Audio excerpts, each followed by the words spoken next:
김용빈이 최근 인터뷰에서 유창한 영어 실력을 선보이며 화제를 모았다. 그는 원어민처럼 자연스럽게 영어를 구사하며 많은 사람들을 놀라게 했으며 이에 대해 많은 이들이 그의 비결에 대해 궁금해하고 있다. 김용빈은 트로트 가수로서 활발한 활동을 이어가고 있지만 영어를 어떻게 이렇게 능숙하게 구사하게 되었는지는 아직까지 잘 알려지지 않았다. 그의 인터뷰에서 가장 인상적인 부분은 질문을 듣고 즉각적으로 답변을 할 수 있는 능력이었다. 단순히 외운 문장을 말하는 것이 아니라 상황에 맞게 자연스럽게 표현을 바꿔가며 대화를 이어가는 모습은 정말로 원어민과 다름없었다. 이러한 유창한 영어 실력은 단순한 공부만으로 얻어진 것이 아니라 그가 꾸준히 노력해온 결과라는 것이 분명하다. 김용빈은 과거 해외 활동을 준비하면서 본격적으로 영어 공부를 시작했다고 밝혔다. 그는 처음에는 영어가 익숙하지 않아 어려움을 겪었지만 다양한 방법을 시도하며 실력을 키워왔다. 그 중에서도 그가 강조한 것은 환경 속에서 배우는 것이었다. 책이나 강의를 통해 공부하는 것도 중요하지만 실제로 원어민과 대화를 나누며 배우는 것이 가장 효과적이라고 그는 말했다. 그는 인터뷰에서 영어 실력을 키우기 위해 몇 가지 방법을 공유했다. 첫째, 매일 영어로 생각하는 습관을 들였다고 한다. 일상적인 상황에서 한국어 대신 영어로 표현하려고 노력했고 이를 통해 자연스럽게 영어를 익힐 수 있었다. 둘째, 넷플릭스와 유튜브를 활용해 실생활 영어를 익혔다. 그는 처음에는 자막을 보며 시청했지만 점차 자막 없이도 내용을 이해하려고 노력했다. 이러한 과정이 듣기 실력을 향상시키는데 큰 도움이 되었다고 한다. 셋째, 외국인 친구들과 대화하는 기회를 적극적으로 만들었다. 그는 온라인 언어교환 플랫폼을 이용해 외국인과 대화를 나누었고 이를 통해 영어로 의사소통하는 것에 대한 자신감을 키울 수 있었다. 김용빈은 영어 공부에 대한 자신의 철학도 밝혔다. 그는 완벽한 문장을 만들려고 하기보다는 일단 말하는 것이 중요하다 라고 강조했다. 많은 사람들이 영어를 배우면서 실수하는 것을 두려워하지만 그는 실수야말로 가장 좋은 학습의 기회라고 생각한다고 말했다.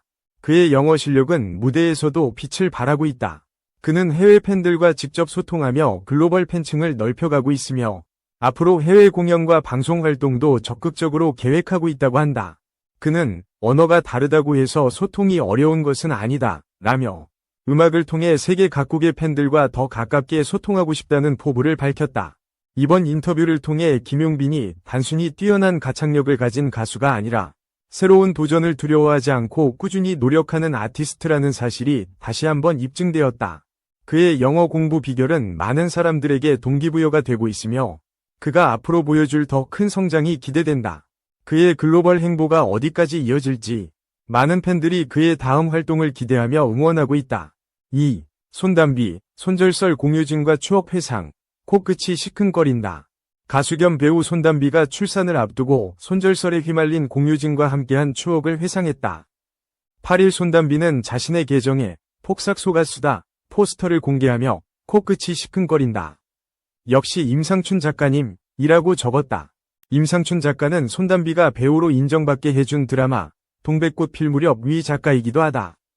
특히 동백꽃 필 무렵은 손담비의 절친 공효진이 주연을 맡았던 드라마로 당시 공효진은 해당 작품으로 연기대상의 대상을 품에 안는 영광을 누렸다.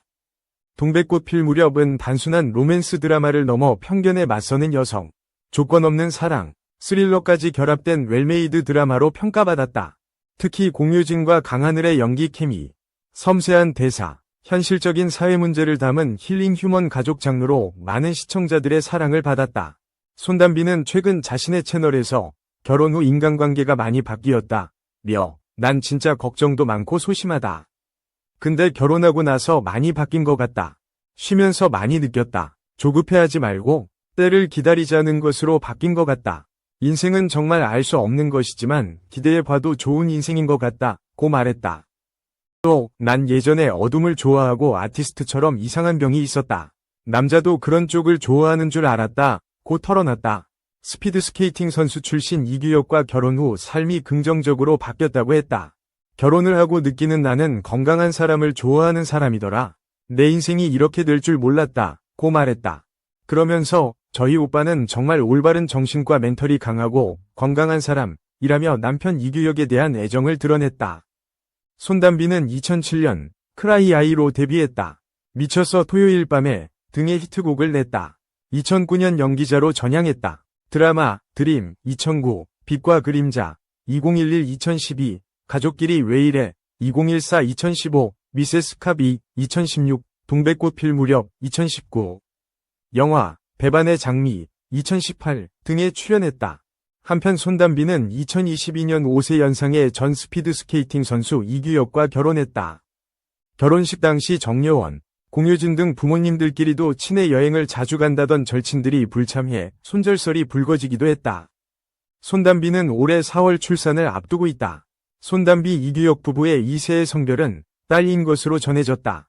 3. 정영돈, 하와이항 21kg 빠진 헬쑥 비주얼, 기내식도 안 먹어 한 작가.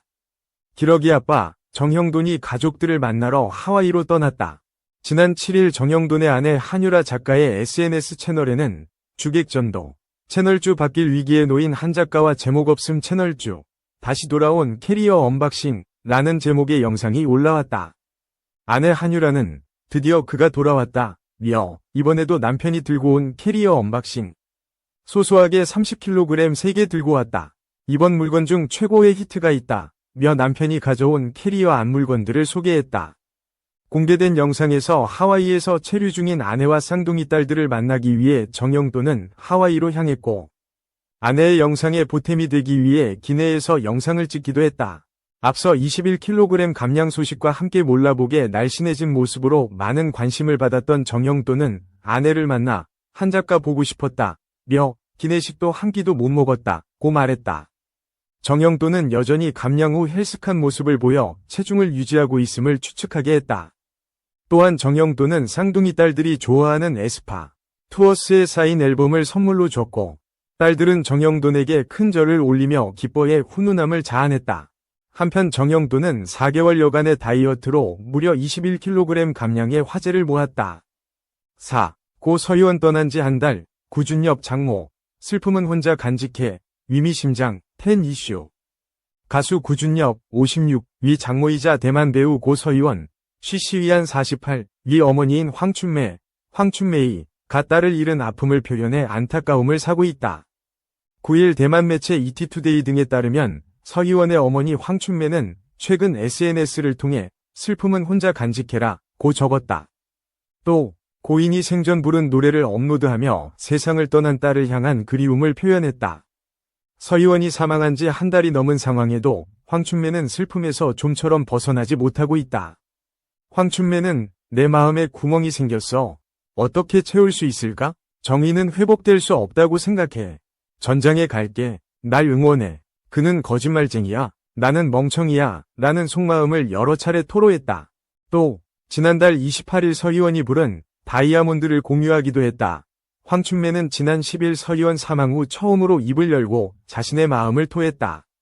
황춘매는 내 가슴에 빈 공간을 어떻게 채울 수 있을까? 라면서도 나는 정의가 회복될 수 없다고 믿지 않는다. 나는 전쟁할 것이다. 응원해달라. 고 전에 눈길을 끌었다. 매체는 이 같은 선언이 왕소비와 그 일가를 상대로 외치는 선전포고와 같다고 봤다. 황춘매를 향해 많은 팬들은 함께 힘을 합쳐 서희원을 위한 정의를 추구하자 고 힘을 북돋았다. 한편 구준엽은 전 남편 왕소비와 지난주 회동을 가졌으며 양측은 협상을 진행 중이다. 구준엽은 서희원의 여동생인 서희재의 남편 마이크 여자 형제와 함께 자리한 것으로 알려졌다. 매체는 서희원의 가족과 친구들은 구준엽이 고립되고 무력화지지 않도록 도움을 주고 있다고 전했다. 다만 구준엽이 서희원 생전에 함께 살았던 4억 6천만 대만 달러, 하나 약 202억 규모의 타이베이 저택의 대출을 상환하기로 합의했다는 보도에 대해서는 부인했다. 고인의 가족과 친구들은 해당 사실을 부인하며 근거 없는 일이며 일어나지 않았다고 목소리를 높였다고 전했다. 서희원이 생전 살았던 타이베이 저택에 그대로 보존될 수 있을지에 대한 의견이 분분한 것으로 확인된다. 해당 저택과 관련 매달 100만 대만 달러, 약 4,402만 원, 위 대출금이 발생하기 때문.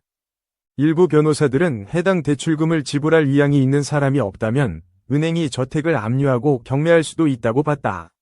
매체는 유족과 고인의 측근들은 왕소비가 두 아이를 생각한다면 그 집을 유지하여 아이들이 익숙한 환경에서 계속 배우고 성장할 수 있도록 해야 한다고 믿고 있다고 전했다.